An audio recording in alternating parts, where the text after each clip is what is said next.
So we started. Okay. So apologies again for the technical difficulties I had in joining you.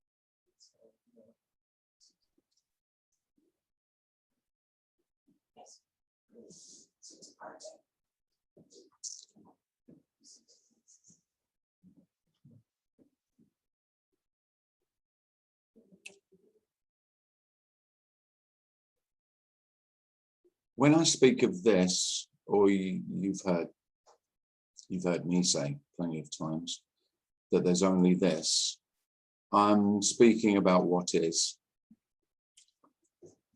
There's only what is. And what is equally isn't.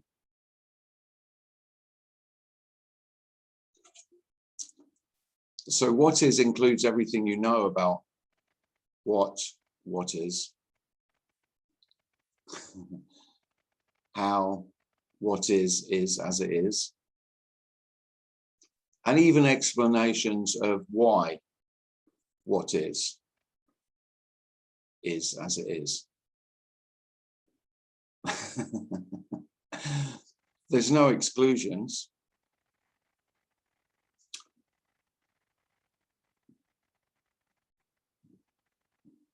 The wonder is that you don't need to know what is in order for it to be as it is.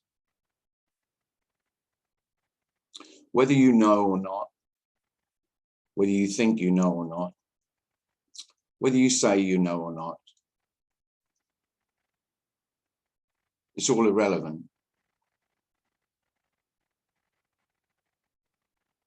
That's the freedom.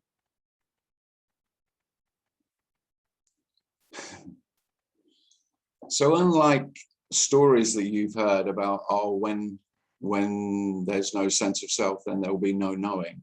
Well, the knowing is exactly the same.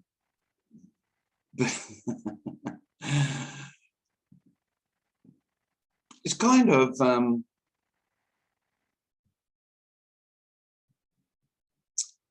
whether there's a thought that says I know, or there's a thought that says I don't know, there's really no difference between the two. What is regardless of whether I say I know it or not.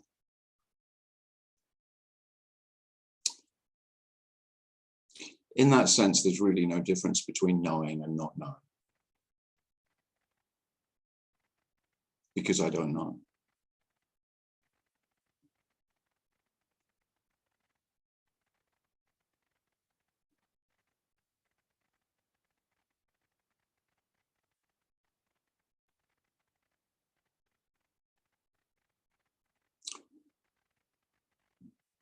So that's not something new. That's not something that is different from how life always is.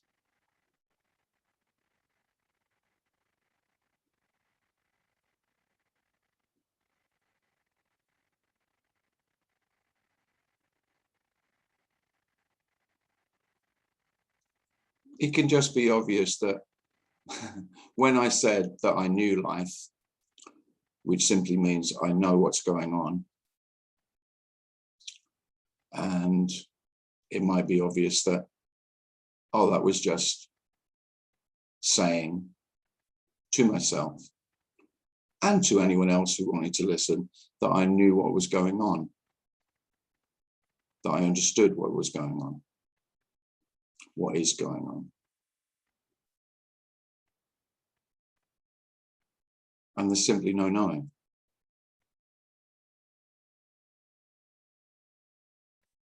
whether I say I know or not.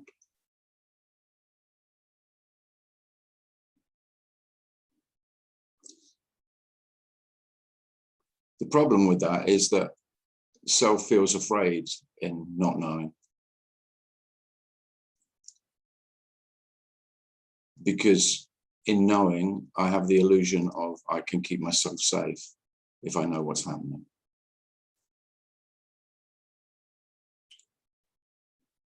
There's no freedom in that. There's no peace in that. Because, of course, the quest for knowledge and understanding is insatiable. It's unending.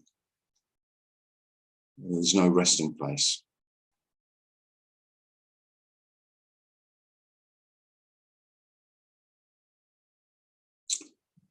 So not knowing can sound mysterious, which it kind of is, but it's the most ordinary mystery. This, what is?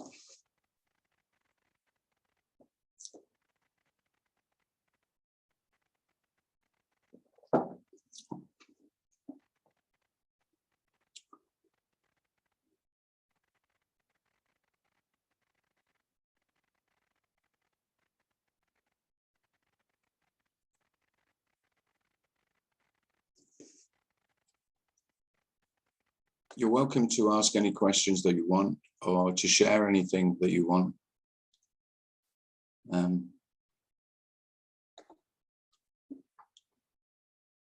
So feel free to put your hand up or write a question in the chat.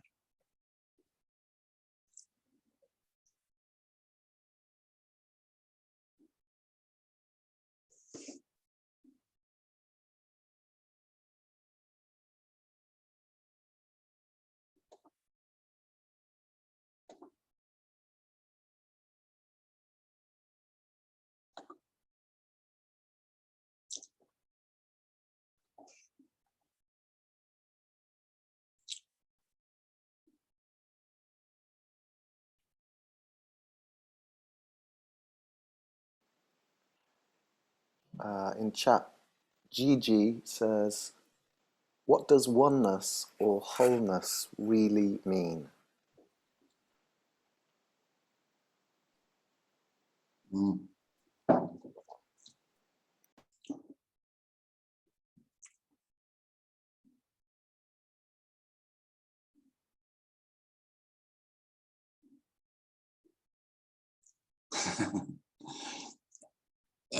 It doesn't matter what it means.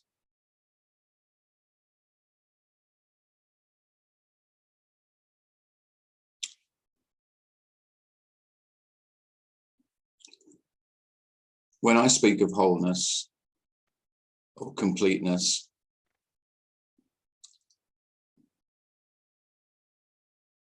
I mean that there isn't anything else.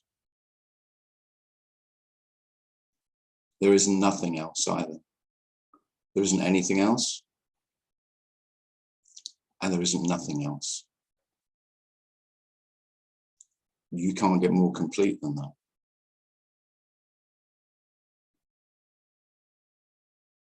There's no more of nothing, and there's no more of something than what is seemingly happening.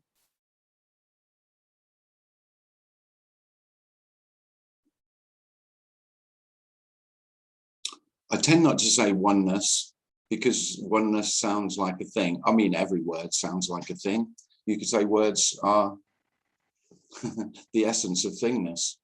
But so I tend not to say oneness because this is not two, nor many, nor one, but it's all of those.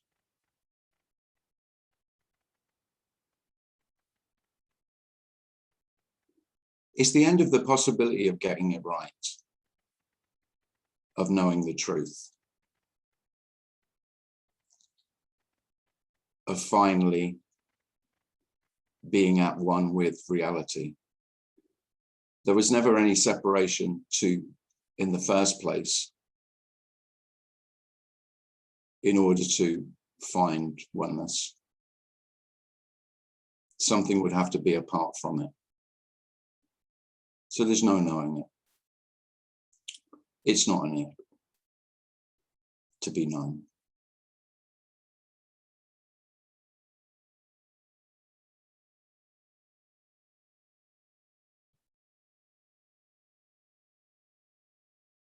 So in that, there's simply no more to know than just what's happening, just what's going on, just what's appearing.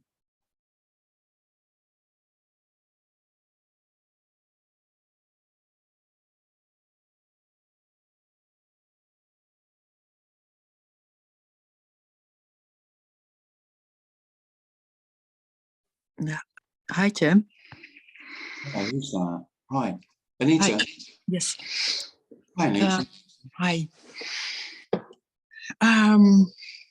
So I think everything what is happening is apparently, Yeah.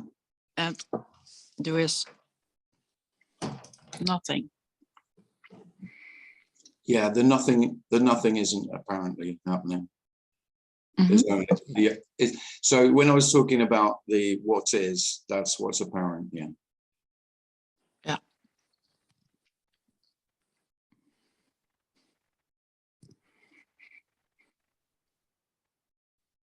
I still have a kind of a feeling that I have to take care of my mother. Yeah. That's apparently, but Yeah. yeah. Me too. Okay. Yeah. Yes. Thank you. Oh, you're welcome. David has his hand up. Hi, Tim. David. Hi, David. How are you? Oh, doing away. I've been better. But I'm fine. Something just cropped into my head. I don't know if it makes any sense at all. Hopefully not. Is the emptiness of everything, the okayness? Yeah. Does that make a kind of sense to you? I mean, I don't want to verify either, but I would say the same. Yeah. It just popped into my head. I thought I would. Yeah, it is. Yeah. Yeah. Not much more to say than that, really. No, that we could leave it just at that. No, we really could. I'm not joking either. We really could leave it. That'll do. Yeah, that's good enough. Yeah. Yeah. Intellectually, I see that so clearly. Yeah. But. I know. Big but. Well, the big but is it's not okay, and the greatest mystery of this is that it's okay that it's not okay, because this is not saying that everything. The okayness is not that everything is okay.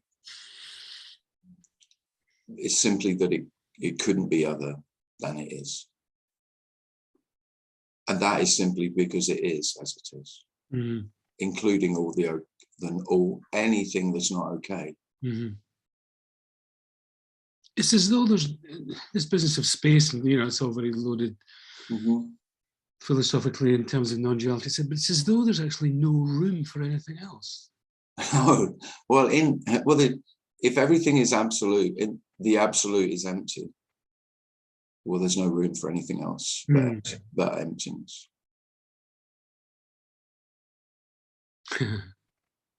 It's just paradox after paradox, isn't it? I mean, it doesn't need to make sense, but even rationally, you know, if you take some emptiness away from emptiness, or you add some emptiness to it, it's empty. Mhm.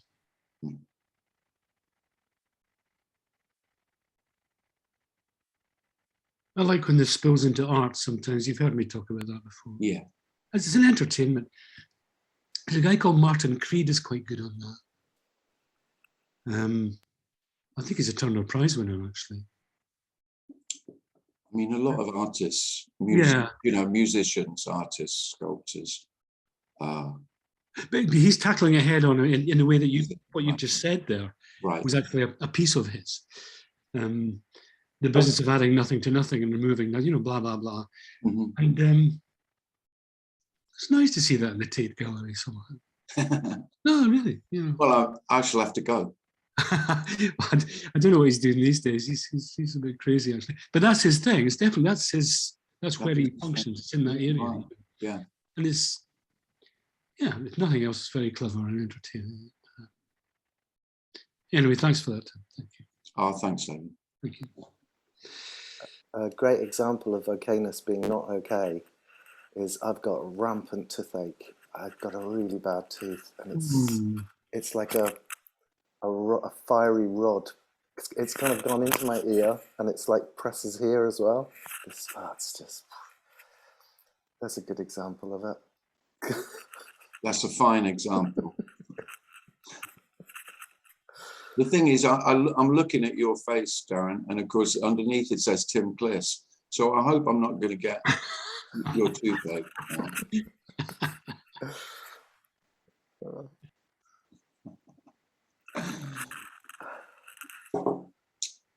Wow.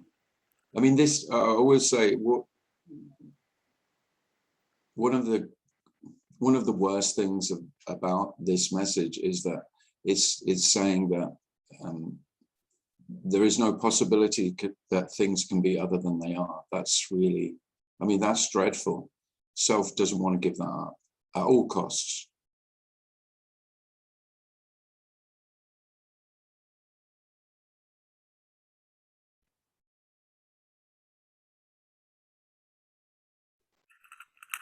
Gigi says in chat, why is unconditional love? Why unconditional love is associated with non-duality? Why unconditional love? Yeah, that's a good question, because it doesn't make any sense. And because how can everything be love? Because that's really what's being suggested. Everything that is. Well, it's simply, I mean, you can leave the word love off, but it's simply unconditional. And the unconditionality of this being exactly as it is and no other way feels like love. The inclusivity, that there are no exceptions, nothing excluded. The impossibility of exclusion feels like love. It can feel like anything. That's the unconditional love.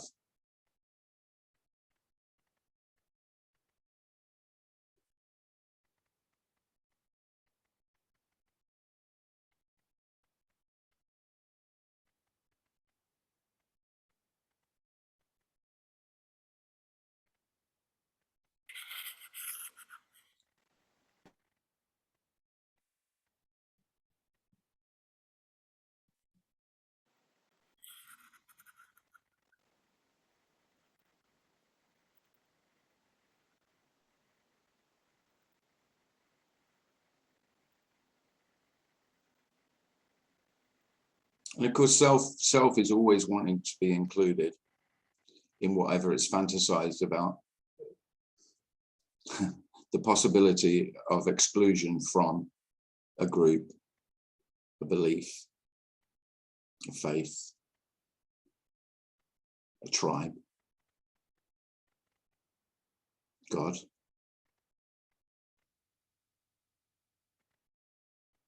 And this is the impossibility of exclusion. this is already all. There's no one to be cast out. And there's no one to get in. There's no one to allow in. And there's no possibility of being excluded from this. Again, that might feel like unconditional love.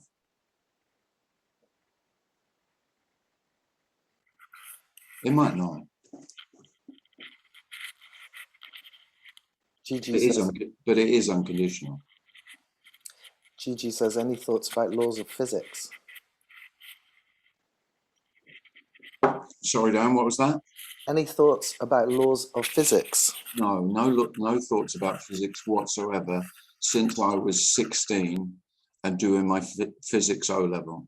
I have never thought about physics since then. But yeah, I'm sure there are physicists who have, you know, have pondered very long and hard over the dilemma of nothing and everything.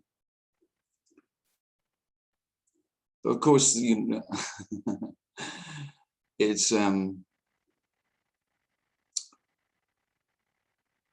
I've no doubt that, I mean, this is only what I've heard, and really I've only heard it through non-duality, that quantum physics comes to pretty much the same conclusion, that there is no separation between thingness and nothingness, of material reality and emptiness, of being and not being, of is and isn't. But that's to say I know anything about that I've studied it, it would be a lie. I've just heard that, oh, yeah, quite a few quantum physicists have come to similar conclusions. But the massive difference is the love thing, Tim. That's the massive difference. Now that would be different. Physicists don't talk about love much. You go. I will say Einstein did a bit towards the end. He did. He talked about mystery quite a lot. And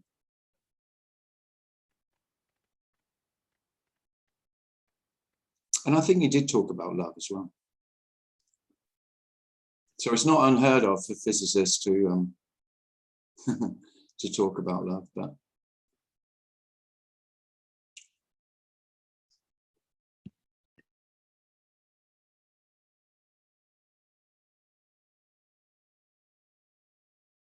I'm no physicist. I'm more of a physicalist than a physicist. You know, kicking balls, hitting balls, catching balls, which of course is physics. Alice has a hand up. Alice? So Ellis, where are you? Still in Berlin? I'm in Berlin, yeah, last night in Berlin. Oh, you're all crackly. Enough. Your mic's not working properly. Try again. Oh. That's better. Oh, that's good. Hi, can you hear me? Good. Yeah, that's good. Perfect, okay.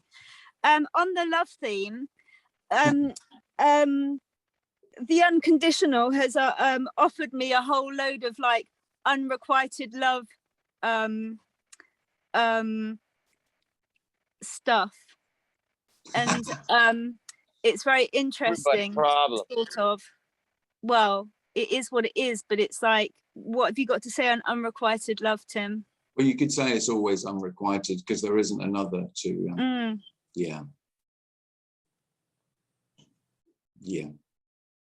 because it's not, we're not talking about a relational love, we're talking about a love that is regardless of relationships. Of course it is in relationship as well, because that's how it seems, but the There isn't another who is receiving love and giving it back. So it's always unrequited, you could say. Well, if there's just love, of course it is unrequited, isn't it? Who's giving and who's receiving?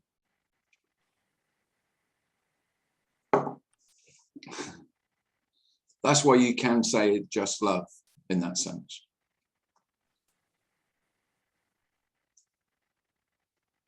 Because all unrequited love means is, oh, I've given it and I want it back. Oh, I'm getting it back. It's requited. Oh, I've given so much and I've not received it in return. Well, the giving is, you could say the giving's enough. Because you're not really giving. It's just love.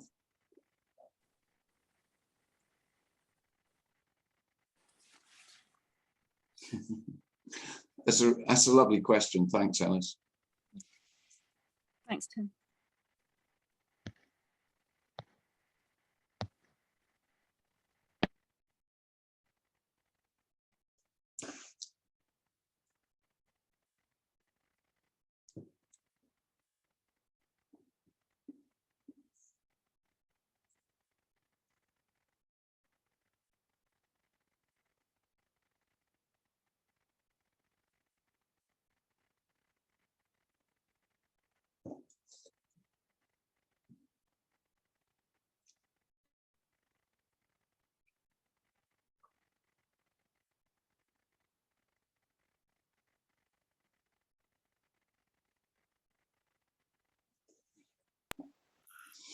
Gigi, in chat, Gigi says, any idea about life and its purpose?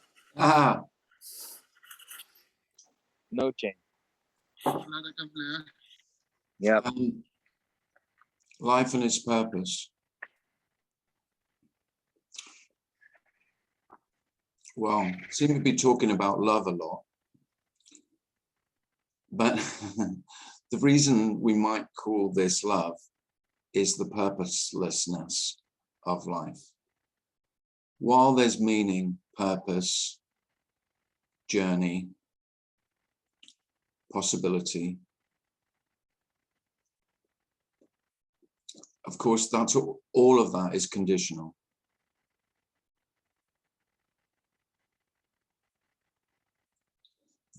The fact that life is as it is, requiring no purpose, no understanding, no meaning, no hope, no journey, no achievement, no realization. That's unconditional love.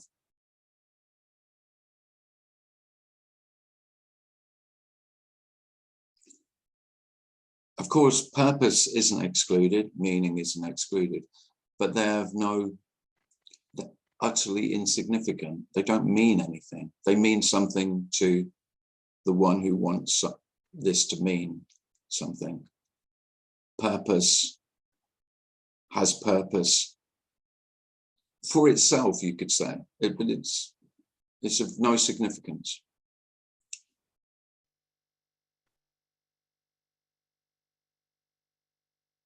So when you've heard say that, that there is no purpose, that doesn't mean to say there's not the appearance of purpose at all. It means the appearance of purpose has no purpose. It doesn't mean that meaning doesn't appear. If meaning appears, it doesn't mean anything.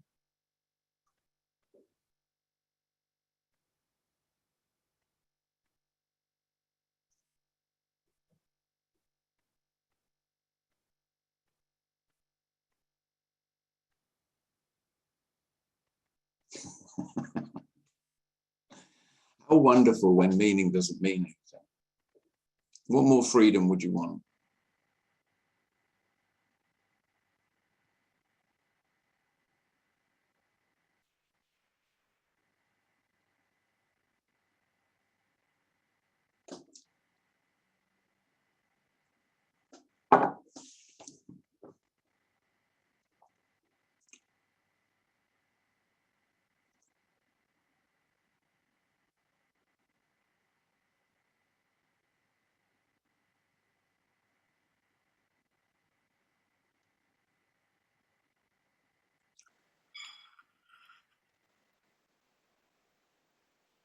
Gigi says, fear seems a big player in life than love.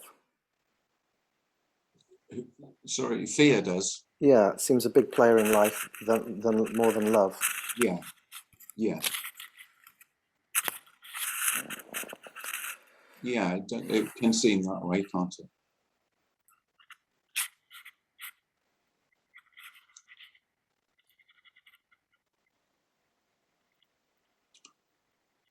But fear is love too.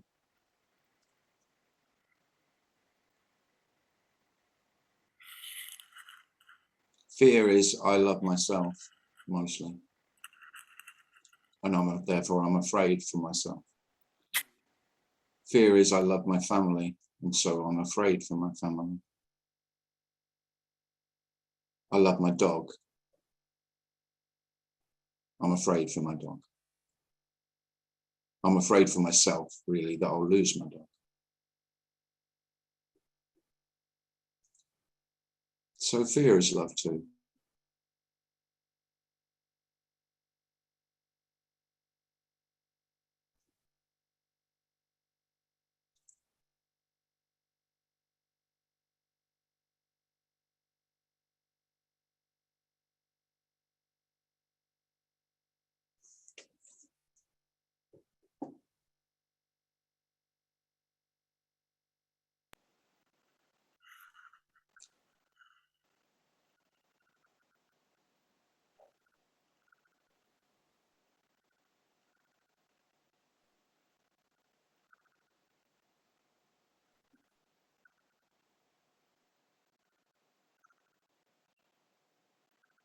We're not talking about freedom from fear. That's not what I'm talking about. I'm speaking about freedom from fear for myself. And mostly that is freedom from fear of fear.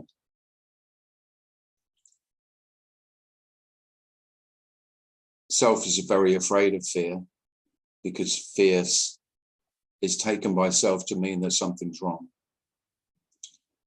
and danger is imminent. And I need to be incredibly alert and vigilant, and the body reacts with adrenaline, but it's all naturally happening. There isn't anyone who is afraid.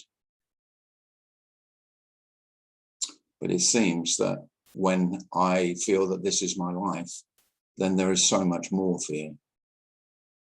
And that fear is all for me, under the illusion that it keeps me safe.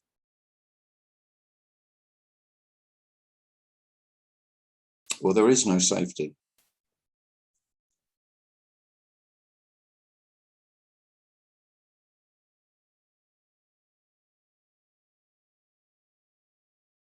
This is utterly wild, completely free, completely unknowable, regardless of what you say you know.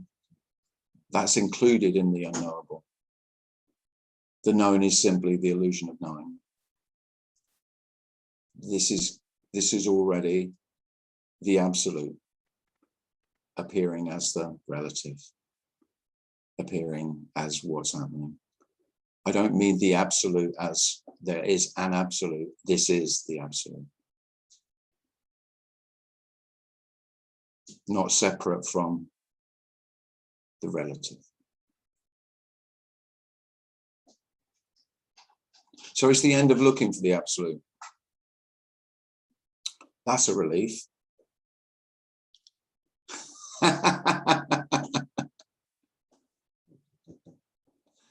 You could say that's the greatest relief of all. The end of the search. The impossibility of knowing the absolute. The futility.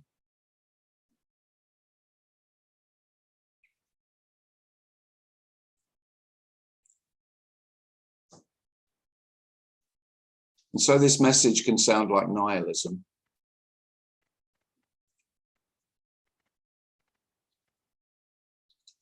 But there's no sense of it. There's no feeling of nihilism There's no sense of, because there isn't. Nihilism is saying that there's just emptiness. And this is saying emptiness is everything, is completely full, overflowing.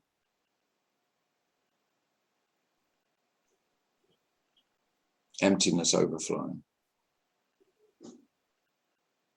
That's not nihilistic.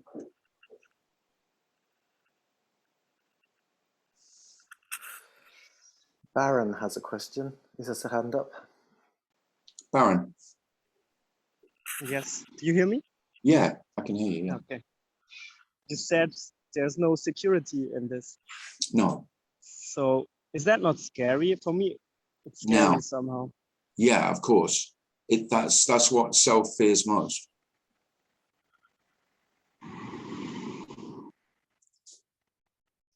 Yes. You could say, I mean, there is no self, there is no I, but my job, you could say, the job of I is to keep myself safe.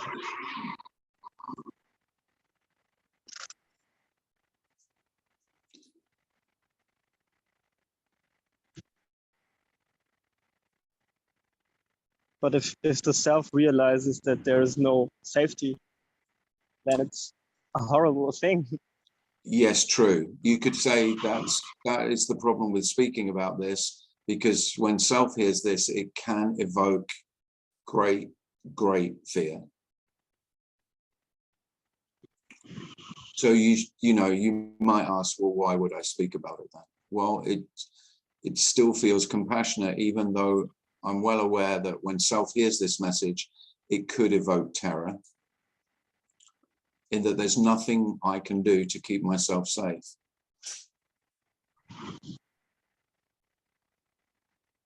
Yeah. The illusion of safety feels quite good, actually. Go ahead, Baron. The illusion of safety, it feels quite good sometimes. Well, the illusion of safety is the illusion of self.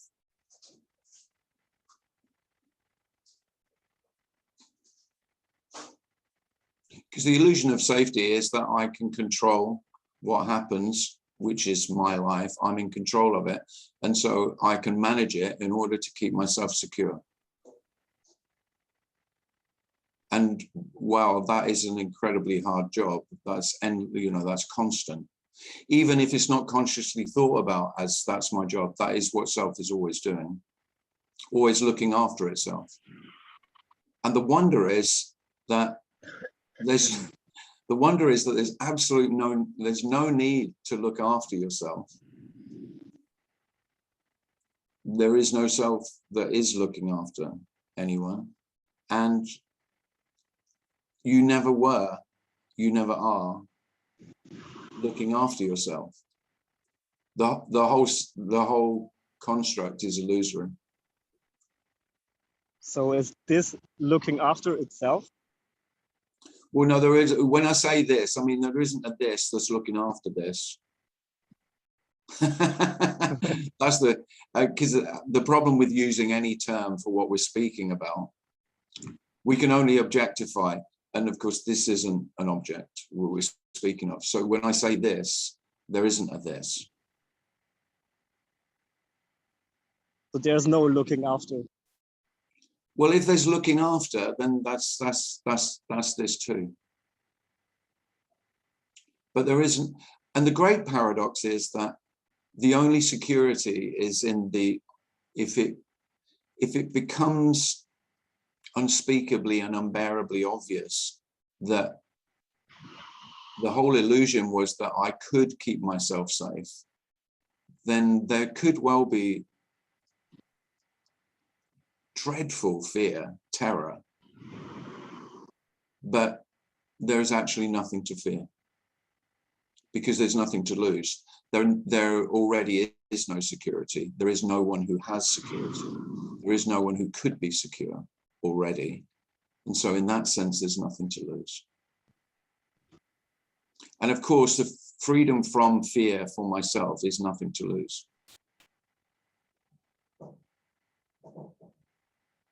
Already. This can't be lost. And this is all there is.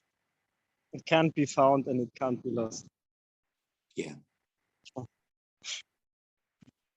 you can't find what already is because it already is.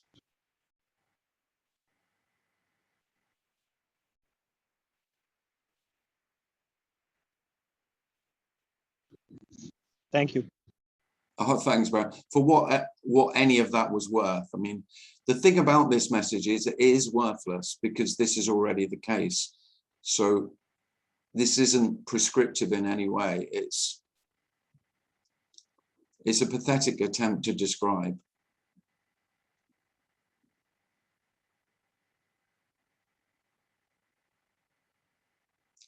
And the freedom to speak about this is that you couldn't get the description wrong because there isn't an accurate description. So, I mean, that is immensely liberating. Because I know, as me, I was trying to get it right all the time. That's all I wanted, really. If I know the truth, then I'll be able to describe it perfectly. But this is the death of any notion of perfection.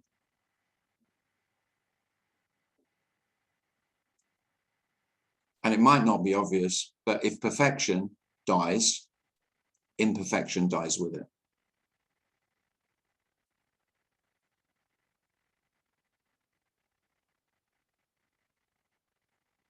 If meaning dies,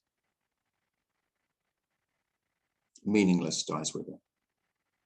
This is neither has meaning, nor is it meaningless.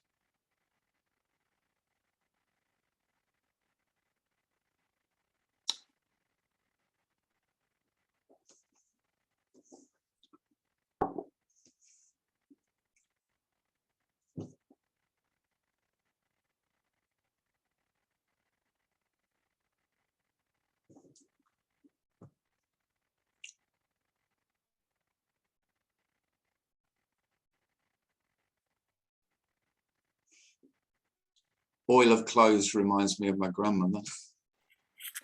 So who's recommended? Avery's recommended that to you. That's very old school for toothache. Good work, Avery. I wish I had some. It's just a anesthetic, really. Local anesthetic. Does work though.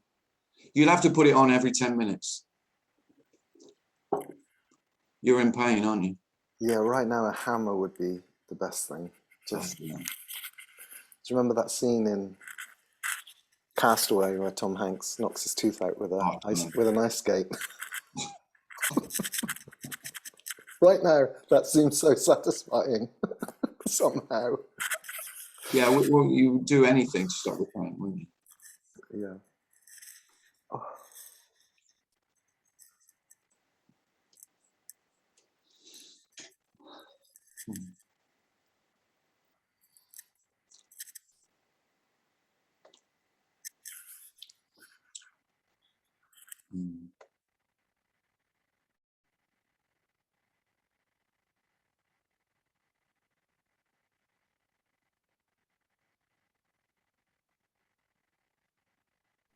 Tim, can I say something? Yes, David. It's a kind of obvious bugbear. It's the business of, despite what you've said, which is, is very eloquent as usual, and it's impossible to get this wrong. But in a relative sense, I mean, let's be honest, they're in so-called radical non-duality. Desperate expression, isn't it? But there is a hierarchy. That's desperate expression. I agree with you on that. It's awful. But there is this hierarchy, of Eckhart Tolle, for example, oh yes, fine, there's nothing wrong with it. But it's clear that certain people think that there definitely is. And, it's nothing to do with what we're talking about here. Well, it isn't, but it absolutely is. It can't not be. Well, ultimately, there isn't anything that isn't what we're speaking about, Yes, exactly. because everything is. But it's this moving I in mean, and out. how many more times does it have to be said that everything is what we're speaking of? Yeah, but I But think of course, we want it to be exclusive, you know, because then there's truth and lies. Mhm. You know what I'm saying? It just suits certain people to move in and out of the ultimate and the relative. Yeah. And it's convenient, you know. I'm just. Yeah, I know exactly what you mean. So shut up. No, Yeah. I do know, yeah. Because but yeah, and yeah, I could say, I mean, there can be a sense of, oh, that's really, that doesn't sound like what is being spoken. It can sound like that, but I mean, remember, this doesn't mean this radical non-duality doesn't mean any more than, I don't know, a cookery webcast No, absolutely. or car mechanics or astrophysics or how to be a nursery school teacher. But the silver bullet answer is just there's no Eckhart Tolle. Shut up. Well, you know, who we call Eckhart Tolle is just being what we call Eckhart Tolle, just like everything else is being what we call it. I shouldn't home in on him, but you know, I mean, but I think No. the ultimate answer is that. I mean, there's no, what are you talking about? No Eckhart Tolle, that'd be ridiculous. Yeah. The thing is about this isn't about agreeing, because it can sound as though, oh well, you'll be so agreeable to everything. But this is the freedom to agree or disagree with however it appears, however it comes out. Yeah, I like that. So you don't, you know, whether you agree with Eckhart Tolle or not, it's the love is that it's irrelevant. The freedom is freely disagreeing or agreeing, or agreeing with bits of it and disagreeing with other bits of it. It matters not a jot. Mm-hmm. Yeah. And then it can feel like unconditional love. If it matters not, the mattering is that it really matters whether I agree, and I need to work out which bits I agree with and which bits I disagree with, as though my opinion has some significance. Mm-hmm. And the freedom is that, I mean, whatever we're calling this, life doesn't give a shit. Life doesn't even know your opinions. Your opinions are just for your own sense of significance. Which, if you can, I mean, we are talking about self-parody, self-mockery, the complete dismissal of the significance of self. Because of course, all that wants to be said is self is non-existent. I mean, non-illusory, illusory is not strong enough, really. The reason I talk about self as illusion is because it feels so real to me. You know, the conviction that I am. When there is a conviction that I am, it really feels a powerful conviction. Bodily felt sense. I am me right down to my bones. Every cell is me, this me-ness. I mean, if it was just a thought or an idea or a belief, it wouldn't be such a stubborn bastard and wouldn't feel so compelling and utterly unbelievable that it could be unreal. That I could be unreal. Because I say, without me, there would be no life. I am life. I am life itself.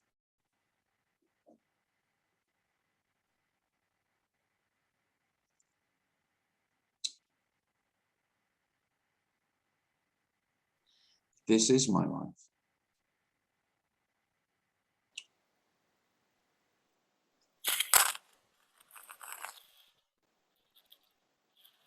and it's not replaced with a conviction that I aren't. That's very true.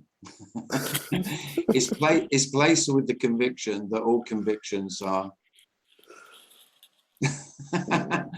just I don't know, a fantasy of my own significance and importance, really.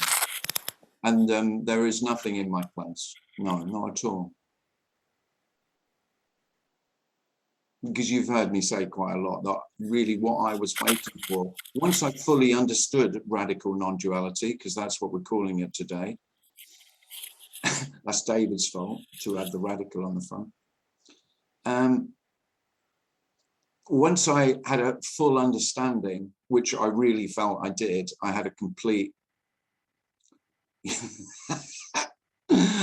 I was a master of knowledge and understanding of non-duality.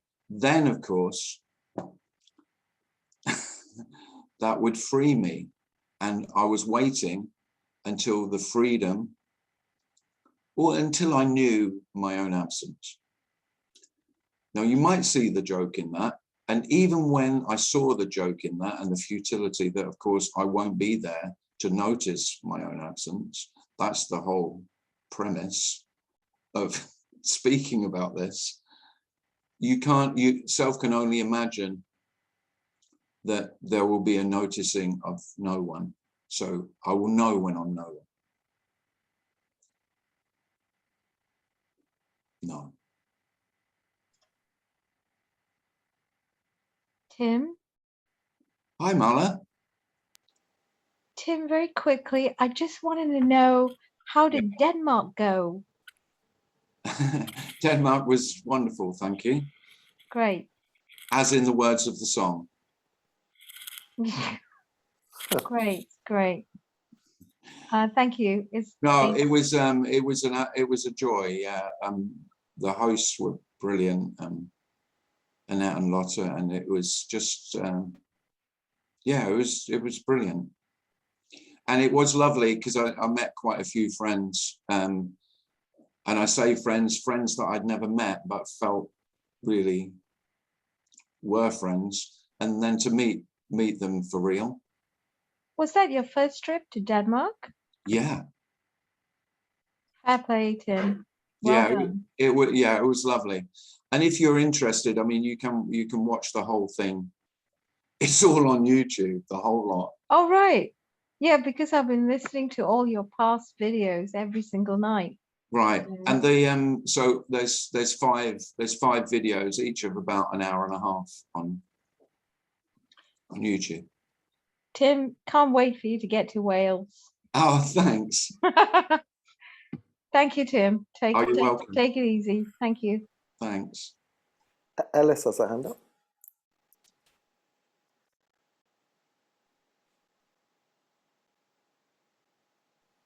Okay, hi. Oh.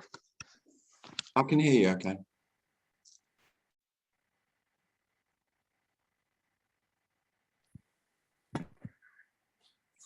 I don't know how to formulate it into a question. Just say it. So I was in a tricky situation the other day. It was something you said earlier about not having a nothing to protect, as it were.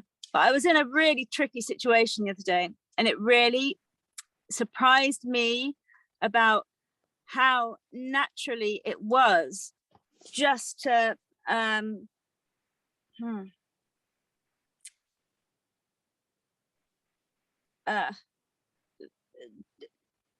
defend my space. I would say that. Yeah, exactly. Yeah.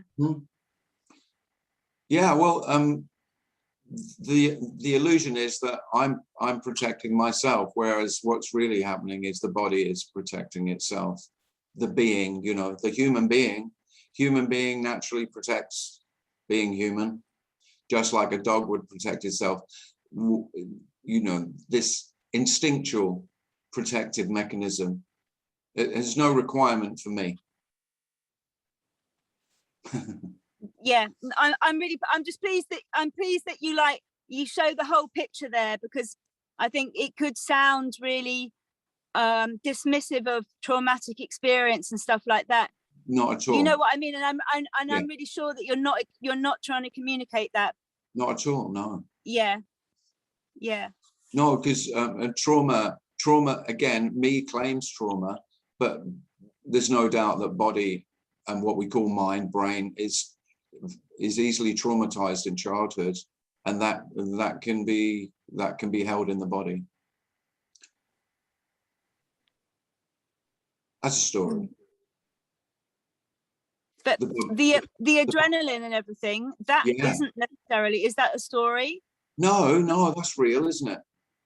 It feels pretty real. Oh, it's absolutely real. You know, if you're being attacked, if the body's being attacked, but you know, so they're not my responses.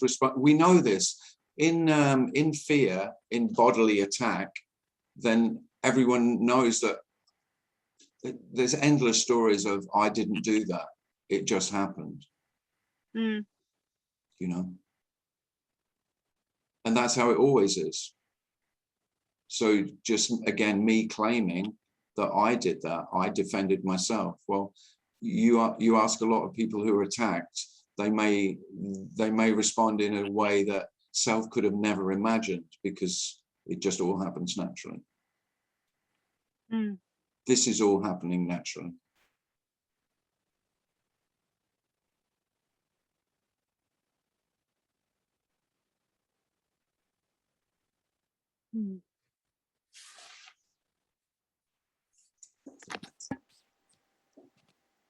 Anita has a hand up. Thanks, Alice. Yeah, thanks, Alice. So then you can say the flight and the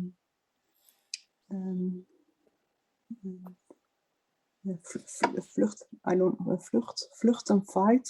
You know the two opposites, flight and fight. Yes. Oh, fight and flight. Yeah. Yes. Yeah. That's a natural reaction. Yeah. Yeah. You could say all reactions are utterly, naturally, just life happening. The only illusion is that self claims them as mine or yours.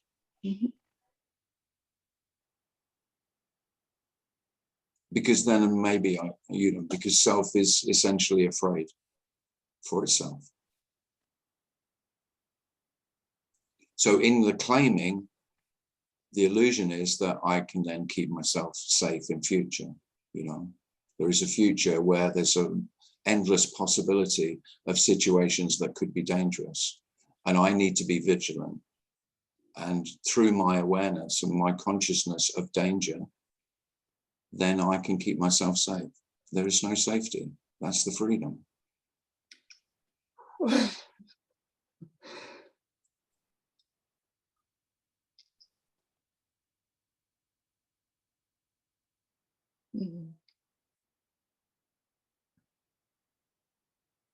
Yeah, I also often said to myself, I couldn't do anything about it. Yeah. It's I mean, the admission by self to itself that I can't do anything about it feels dreadful. I know that. I remember it well.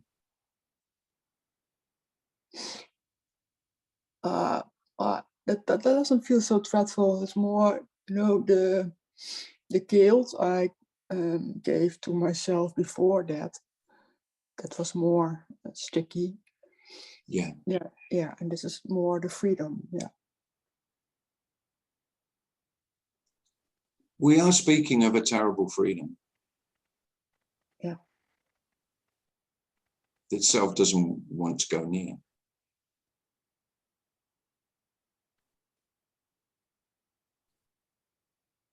Because, of course, self wants security above all. So self deludes itself that it wants freedom. No. It's never true. Self wants freedom for itself. That is no freedom at all. That is more of the same. More of the illusion of imprisonment. Yes. The more freedom there is, the less security. And self is really only wants the security, but may pretend it wants freedom. And of course, self does long for freedom. You could say that's what brings us to this message, that there is a resonance. Self can have a resonance with this longing to be free from myself.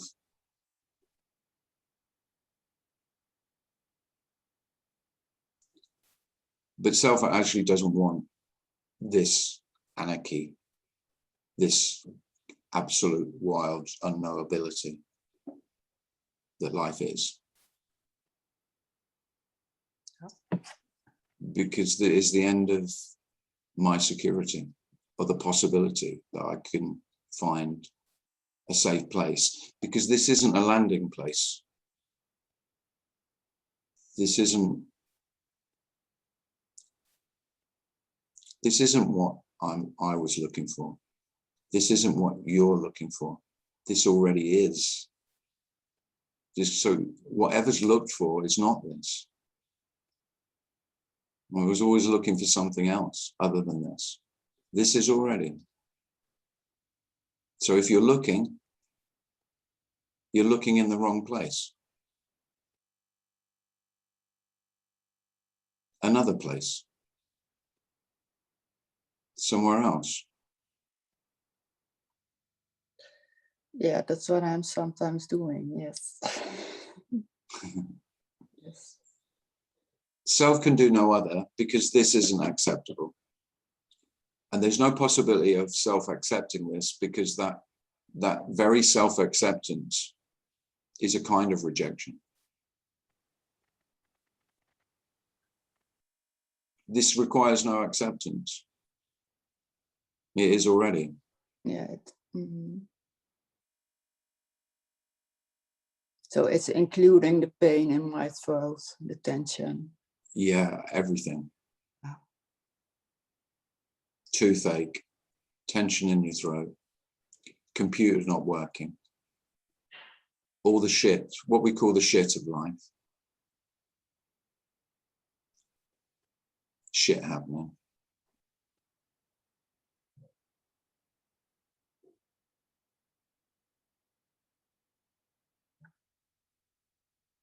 This is the end of the possibility of getting your own way. My own way. Things going my way. There is neither my way or not my way. It's just the end of all of that.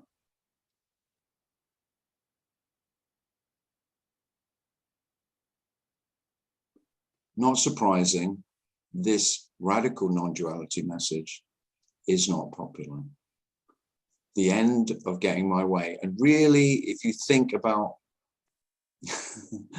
what self wants, is, I want it my way.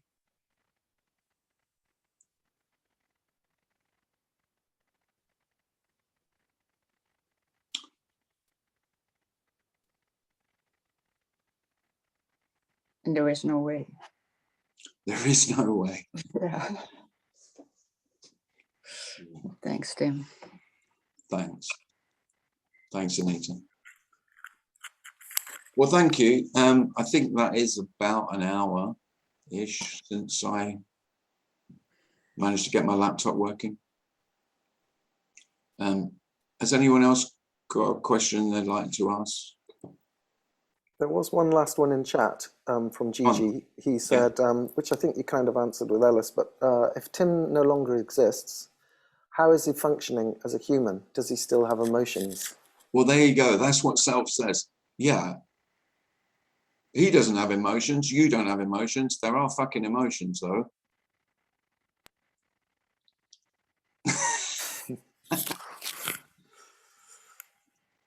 I can't emphasize enough your irrelevance to what you've called life. Emotions happen. You have no idea where they come from. They're not yours. They're not mine. They're not his. They're not hers. Emotions. the most natural thing about being human.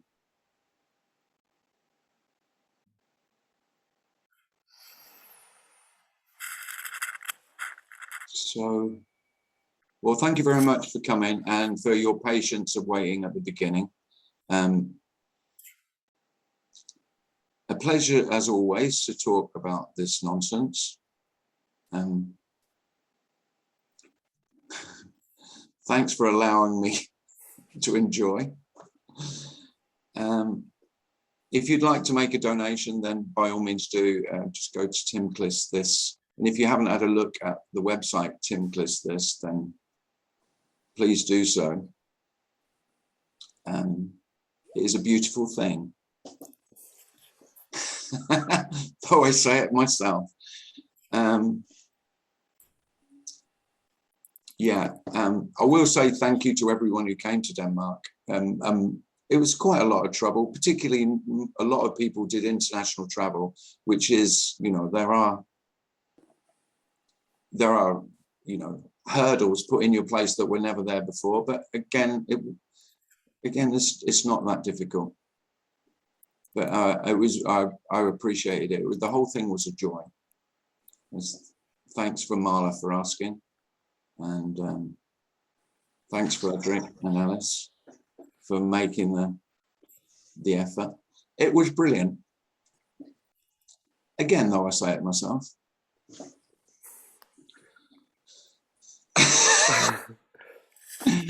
Oh dear. We're talking about the end of modesty. You may have appreciated it already. Oh, Espen as well. Cheers. Brilliant. Thanks a lot for coming, and yeah, maybe see you next Thursday. Thanks, Tim. Thank you, Tim. Thanks very much for Darren, especially holding the fort at the beginning. Yes, thanks, Darren. Yeah, you're welcome. Thank you. Thanks both. Thank you, Darren. Thank you. Thank you. Yeah. Thanks. Bye. Bye. Thank you. Bye-bye. Bye. Bye.